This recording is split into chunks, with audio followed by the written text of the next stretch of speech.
apologize for what you see right now. Last night, and this is just a totally nasty moment, but last night was one of those nights where I came home from work and it was either take off my makeup or braid my hair, and braiding my hair won. I got done braiding my hair, I fell asleep, I woke up, this is what I look like. So it's really early right now, and I promise y'all after I do this, I will be scrubbing my face because that's gross. I already got a pimple from sleeping on makeup. But anyway, this is how dedicated I am to making this video. Because if I don't do it right now, it's not gonna get done. Alright, so this video pretty much is explaining how I do a braid pattern for a L-shaped wig. Because a lot of you guys have asked me before, and there's a million different ways that I could do this, but this was my hurry up and braid my hair up before I fall asleep because I just got off work braid pattern. To me, like, the backbone of my braid patterns are what I call the perimeter braid, and that's pretty much the braid that's going to go around the perimeter of your head and pretty much just around the base of where the hair is left out. I chose to leave a big section out this time because the last time when I did my L-shaped part, I left out enough, but to me it just wasn't enough. So I took out a little bit more this time. Now, what I did differently this time is, you know, typically I'll do my braid, but I never do it this small. So the reason why I decided to do it this small this time is because, you know, depending on how I'm sewing the hair onto the cap, depending on the end result, it could result in it being bulky if my braid is too thick.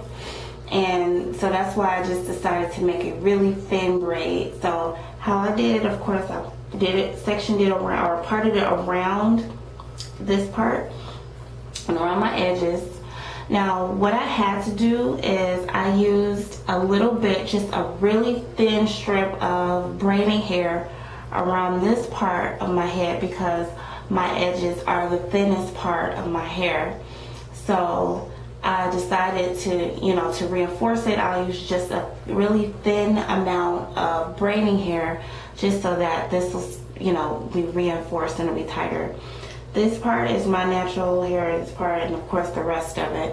How I normally part it is I don't braid it continuously. And the reason why I do that, I don't know if you guys have noticed or if you've ever seen that sometimes people have like those lumpy bumps at the very top of their sewing or whatever, you know, they're doing. And to me, it's because, you know, when you're starting on a braid, it's thinner than when you're making a curve to a braid. So if you're making that curve right up here, it's going to be a hump if it's not a thinner braid. It's gonna, and if your hair's a lot thicker than mine, I have thinner hair.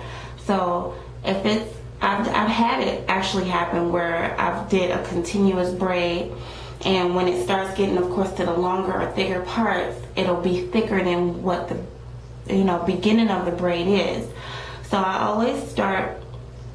always have a braid and the begin, or at the top of my head, I split the line in half and I braid this way, and then I braid away from it so that it's not bulky up here. And I'm really hoping I'm explaining this right. Sometimes it doesn't come across the way that I'm trying to say it, but to just avoid bulkiness, I split it so that it'll be thin enough here and on the side too.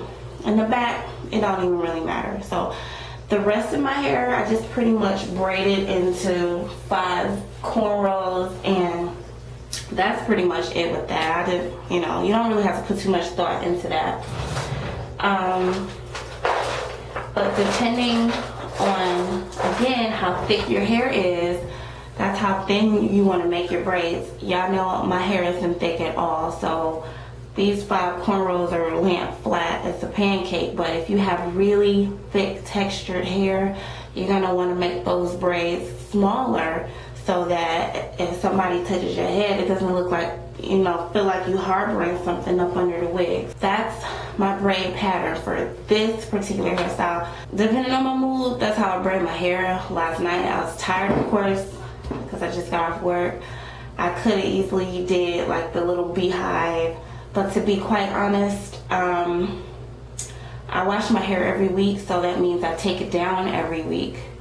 So I don't need nothing too pretty up under it just for, you know, spend an hour, hour and a half braiding my hair just to take it back down in a few days and wash it anyway. So this is gonna do.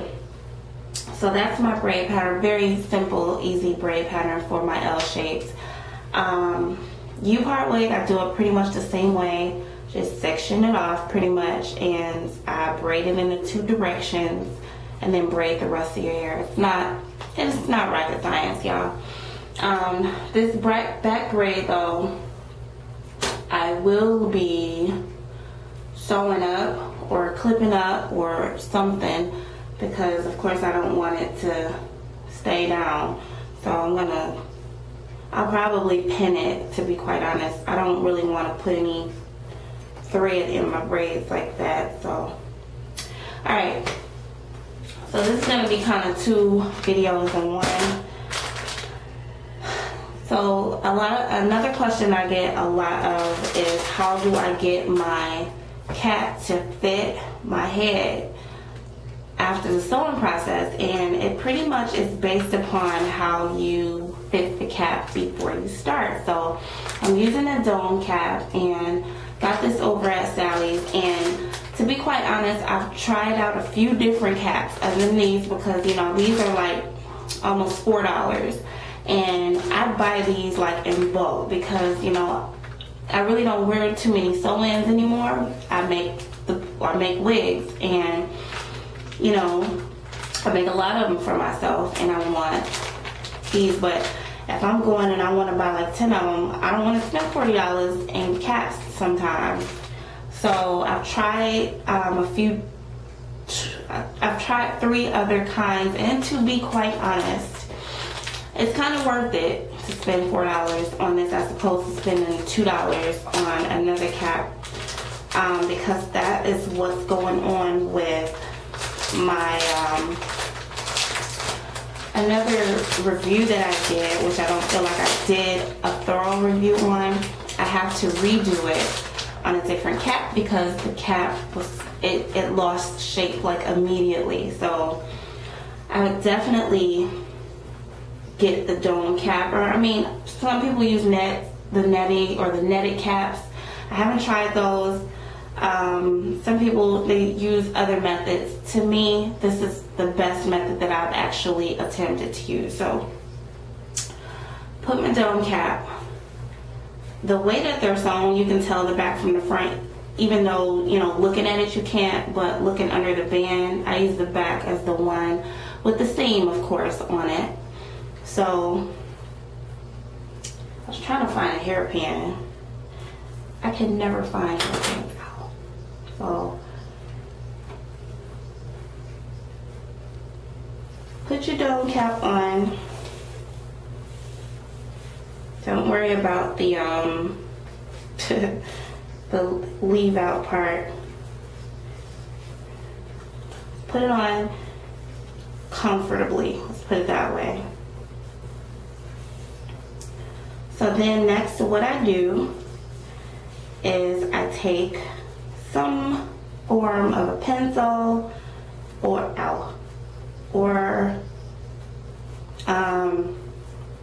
my leave out is not going to affect the stretch of the cap, for those of you that are wondering. I buy like these NYX pencils, and this one is in white, and I buy these because these are the ones that trace the easiest to me on the cap. I've tried to use a fabric marker, I've tried to use a fabric pencil. Those don't really work as well. Where's my pencil sharpener? But anyway, so that's why I just have this NYX pencil. It's $2, yes, I know, but this is what works best. So Then what I do is I feel for my braid, the perimeter braid.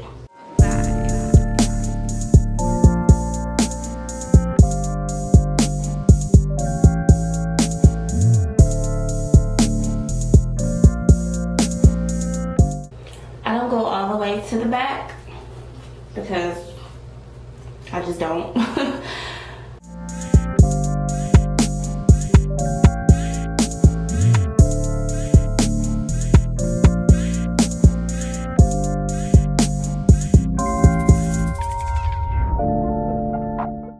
What I'm doing, I'm just making sure that it's going to be comfortable with me pulling it. So that's why I keep adjusting it.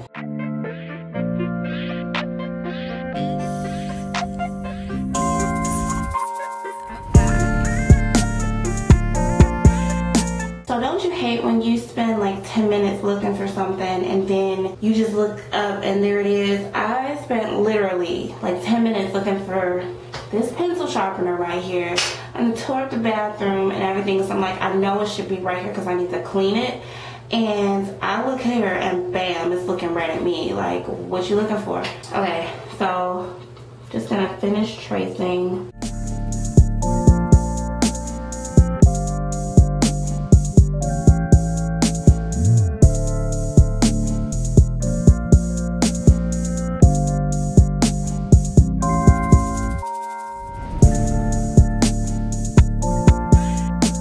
Not pretty by any means, but it's gonna do the job.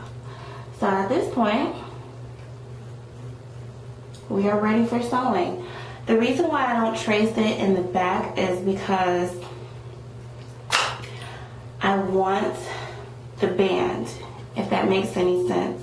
Once I get to up here, I'm gonna lose a lot of this band right here, which, you know, in essence, is okay for me. I don't know what I'm gonna do, but anyway, what I'm probably gonna do is just sew some tracks up underneath it, but we'll cross that bridge when I get there. So yeah, that's pretty much how I do it. I don't really know how pretty this is.